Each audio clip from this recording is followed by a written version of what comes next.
Olá, turma! Tudo bem? Turma, na aula de hoje irei falar sobre configurações de cadeias cinemáticas de manipuladores. Os objetivos para a aula de hoje são os seguintes: classificação das cadeias cinemáticas para manipulador robótico, exemplificação de robôs de cadeia aberta e fechada, configuração para representar um robô industrial, e nomenclatura utilizada para designar as configurações do robô e do punho. Então, falando da classificação de cadeias cinemáticas, temos que um robô de cadeia cinemática aberta é aquele que, partindo da base, chega-se ao punho por meio de um único caminho numa sequência elo junta elo. Já um braço de cadeia fechada, não existe um único caminho para se chegar ao punho. Vários elos podem estar conectados entre si, de tal forma que é possível percorrer, por exemplo, um caminho que parta da base e retorne a ela por outro caminho após atingir o punho. Exemplos desse tipo de manipulador são os robôs pórticos, gantry, utilizados em operações de manipulação e armazenamento de material. Então aqui nós temos exemplos, né? Exemplo de cadeia fechada. Então o que acontece? Parti aqui da base, né? Passei aqui, retornei para a base, né? Retornei para a base para um outro caminho. Posso vir por aqui, retorno por aqui, retorno por aqui. É tudo base. Então nós temos manipulador de cadeia fechada, tá? Aqui também nós temos um outro exemplo, mas enfim, são utilizados em manipulação e armazenagem de material, né? Então, por exemplo, pega uma caixa, leva de um ponto para outro, né? Então, algo simples, né? Sem muita complexidade.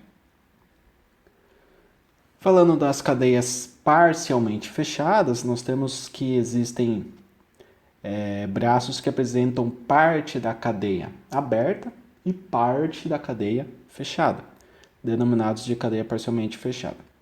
Figura abaixo mostra o esquema de um braço com cadeia parcialmente fechada. Tá?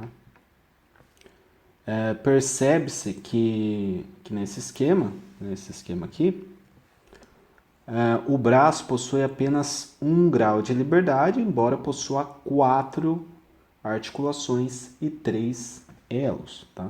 Então, articulações, né? Temos esses 4 pontos e temos 1, 2, 3 elos.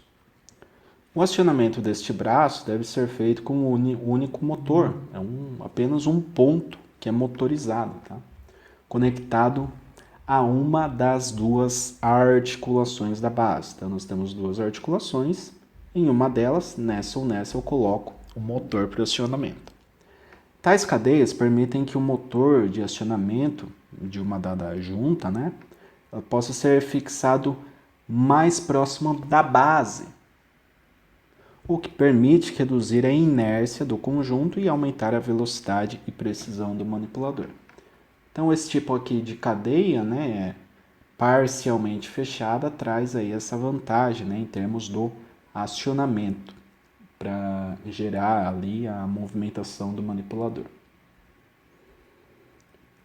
Legal. Abaixo é mostrado um braço revoluto com cadeia parcialmente fechada, ao lado de um manipulador de cadeia fechada paralela e, por fim, um manipulador com 2 braços. Tá? Então, temos aqui um robô de cadeia parcialmente fechada, né? Perceba que ele tem esse elo e esse outro elo maior aqui, né? Por isso, parcialmente fechada. Temos o robô de cadeia fechada, ó, parte da base, retorna por aqui, retorna por aqui, por aqui, por aqui, por aqui.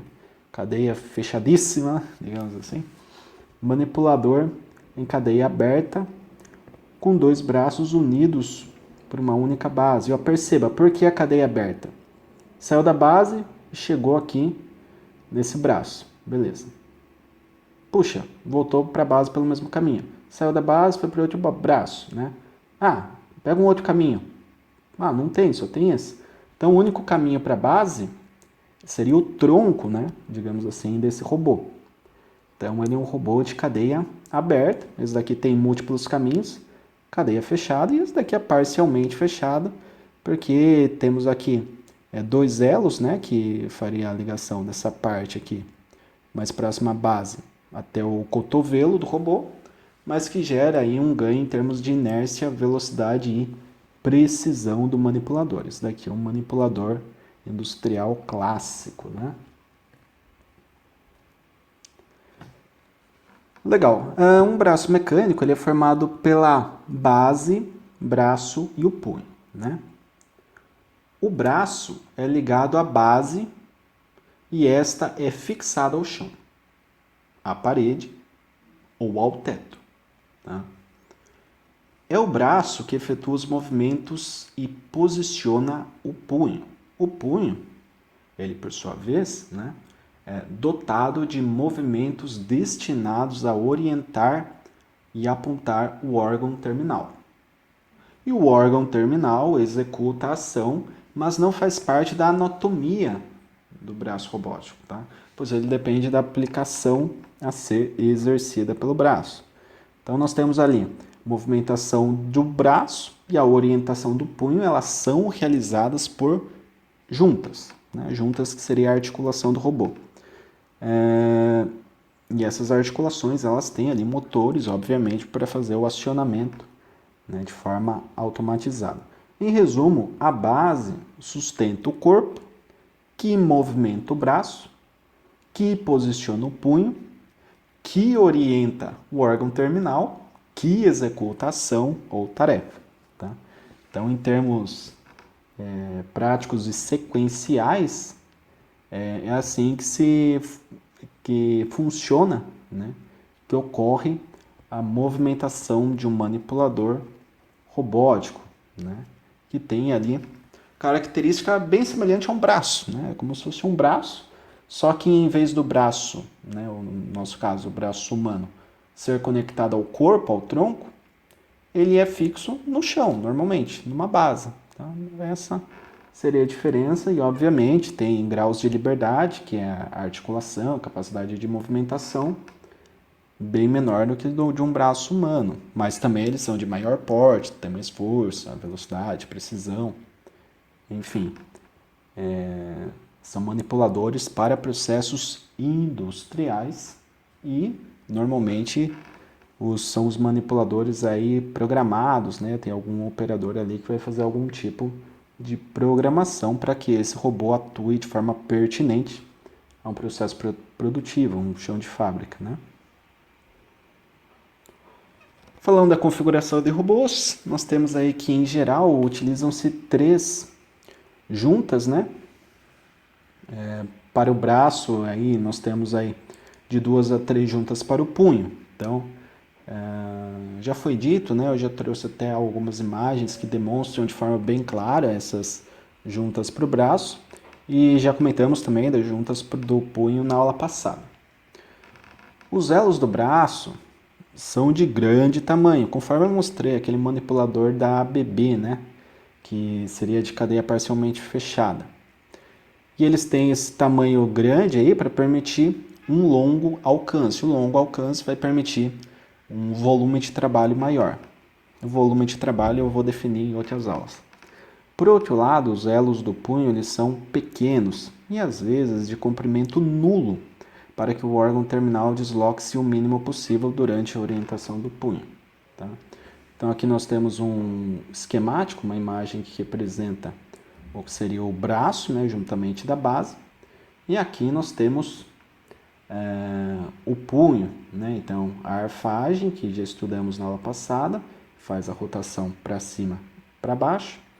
O roll, que seria o rolamento, né, que vai girar em torno deste eixo, que seria o eixo do antebraço aqui do nosso manipulador. Tá? Então ele poderia girar, nesse caso aqui, mais 180 ou menos 180 graus.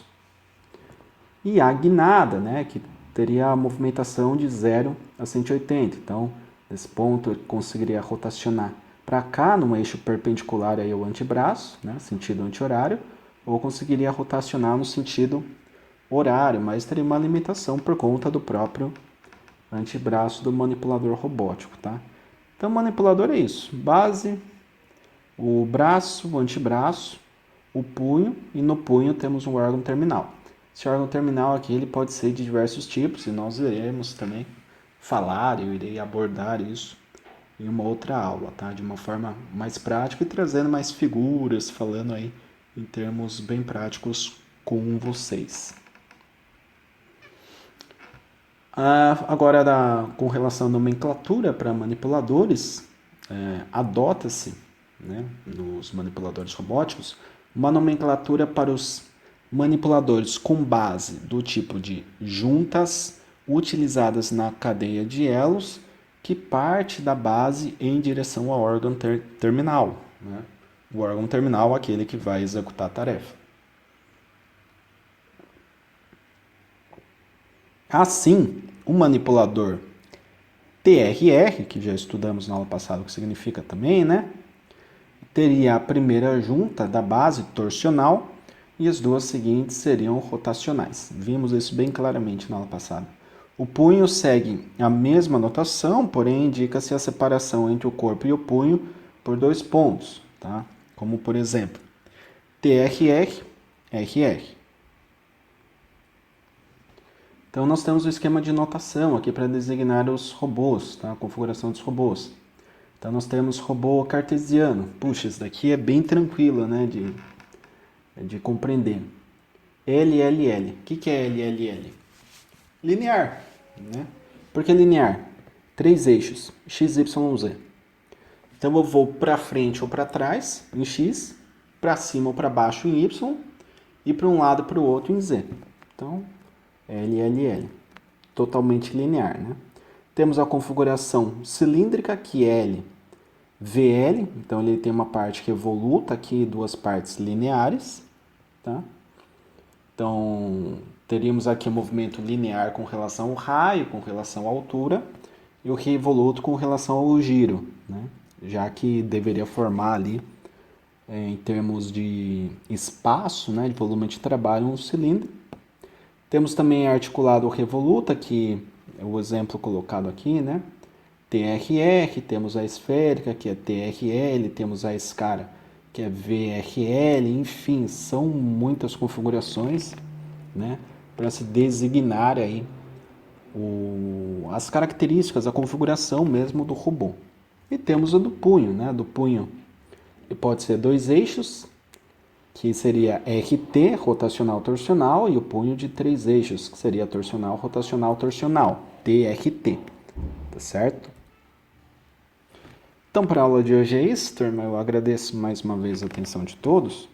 E lembrando sempre que eu fico disponível no Microsoft Teams para tirar maiores dúvidas. Peço que entre em contato, deixe mensagem no chat, entre nas reuniões de dúvida, interajam nas aulas, tá? Para que vocês consigam obter um conhecimento bem consistente com relação a essa parte de robótica industrial, que é muito importante, né, para qualquer vaga que você vá se candidatar aí para o mercado de trabalho, que está totalmente automatizado. Então nós temos muita automação por trás e os manipuladores robóticos fazem parte dessa história, tá? Se é que não são os principais elementos, né, do sistema. Na minha opinião, hoje em dia, não tem um processo produtivo otimizado, bem versátil, se não houver algum tipo de automação ou através de manipuladores ou através de outros elementos por trás, tá? Então, foquem bastante na disciplina, porque são conceitos, né? Nesse momento a gente não está conseguindo trabalhar de forma prática na escola, mas conceitos que podem fazer a diferença aí no futuro próximo para vocês, ok? Agradeço a atenção de todos mais uma vez, bons estudos e até a próxima.